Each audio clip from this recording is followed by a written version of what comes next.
As many of you know, Donald Trump had a town hall with Sean Hannity on Fox News last night, and that was already bad enough. But now Fox News has released like part two of it. They've released more clips from this interview, and if you can even believe it, the second part was worse than the first part. So I have some clips from this interview to show you. We'll talk about them a little bit, but before I do so, make sure to subscribe to this channel. It goes an incredibly long way. It really helps.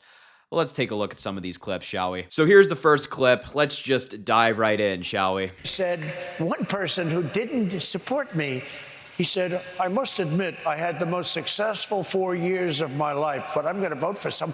I said, and now that person came back to me. I don't want that person. I don't want that person. You know, they say you should take everybody, but that's not the way I'm built. It's one of those little problems. This person, no, this was in the Republican primary, said, I had the best 4 years I've ever had under Trump, but I'm going to support this one. I said, that's the end of that, you know, when they came back. Wow. So my immediate thought is that there is one good thing, one, about Donald Trump being the Republican nominee for president, and that is he constantly self-sabotages. He constantly shoots himself in the foot. In this clip, he's talking about a Republican, maybe an elected official or somebody he apparently had a conversation with, although there's a good chance this conversation never happened. I digress. He's saying that this person didn't support him in the 2024 primary, but now they are. And he's saying, no, I don't want your support. You didn't support me then. I don't want your support now. And then he goes on to say, well, you know, you're meant to take everybody, but I'm not built that way. Donald Trump is telling independent voters and a variety of different people who didn't support him in 2020 and may not have supported him in 2024 that he doesn't want your vote. You hear that, independents? You hear that, Nikki Haley voters? Donald Trump doesn't want you.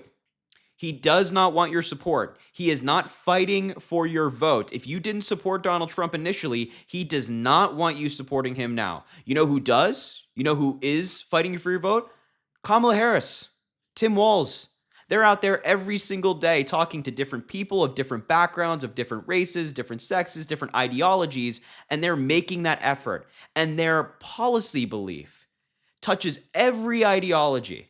There's room for Republicans in the Kamala Harris camp, and we will welcome these Republicans with open arms. Come on over, vote for the Democratic side, because this guy, the Republican nominee, does not want you. I think this clip should be played in swing states around the country, especially in districts that a lot of people voted for Nikki Haley. So they know that this guy doesn't care about them, doesn't want their vote. So that clip was already bad enough, but then Donald Trump decided to start talking about veterans, service members, his recent visit to Arlington National Cemetery, and you already know that every time Donald Trump talks about veterans, it goes really, really poorly. So let's take a look at this clip as well. I stayed for a long time, and then I left, and that was it. I thought it was beautiful. And those people are phenomenal, what they've done. Joe Biden and Kamala killed those children because of their incompetence, just like they had a gun that killed them. And I went home, and I thought it was a beautiful thing. I told my wife, I told our great First Lady, who people love, they love her, but I said, it was so sad and yet so beautiful and joyful in a sense. I mean, the people, they had something that was very special. Hold on. Donald Trump just called his visit to Arlington National Cemetery joyful. This is where service members and their families are laid to rest. That's joyful. Being in a cemetery where Americans have been killed for their service is joyful, according to Donald Trump.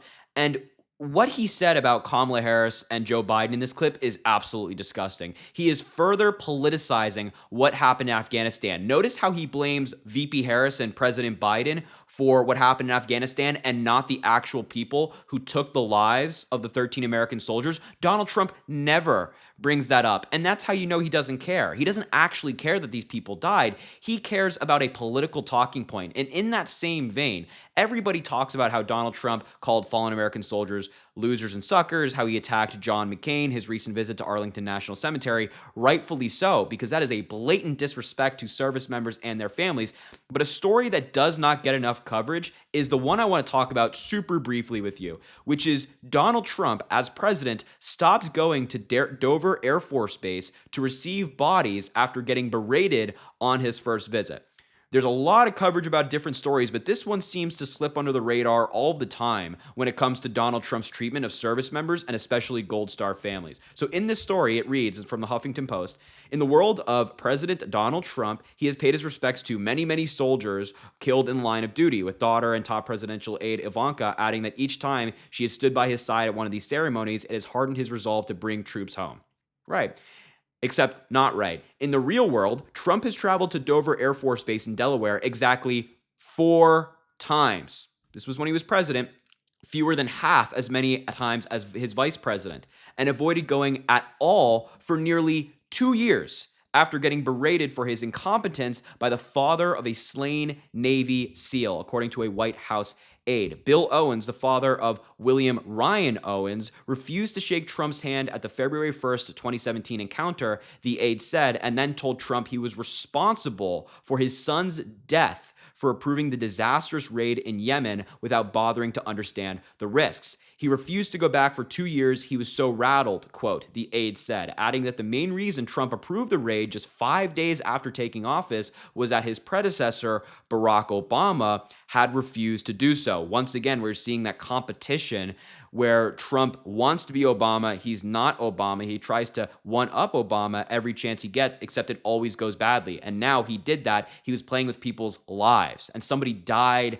as a result of it. And here's the worst part, I think, about this story. According to a HuffPost review of Air Force records, there have been 96 dignified transfers, as the military refers to them, at Dover since the start of Trump's presidency, which saw the return of 127 Americans killed overseas. Trump has been there for four of the transfers, which brought home the bodies of 9 soldiers.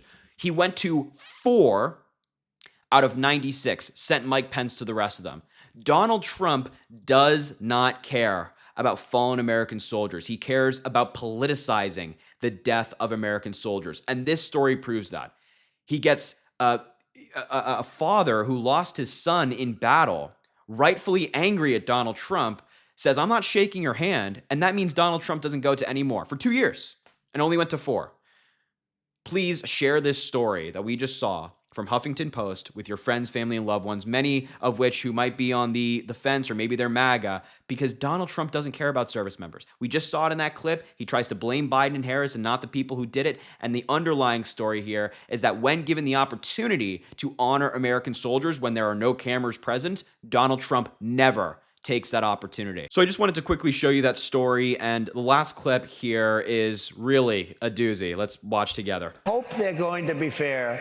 We're putting a lot of reliance on a network which is known for being extremely hostile to the people in this room and to, I think, 75, 80% of the country, if you want to really know the truth. Wow. Donald Trump just claimed that 75 to 80% of the country supports him?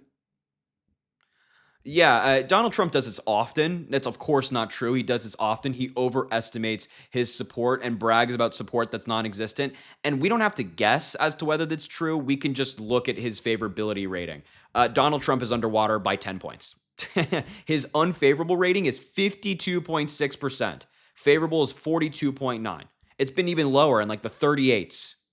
38s of being post-president in 2023. 38% approval rating Donald Trump had.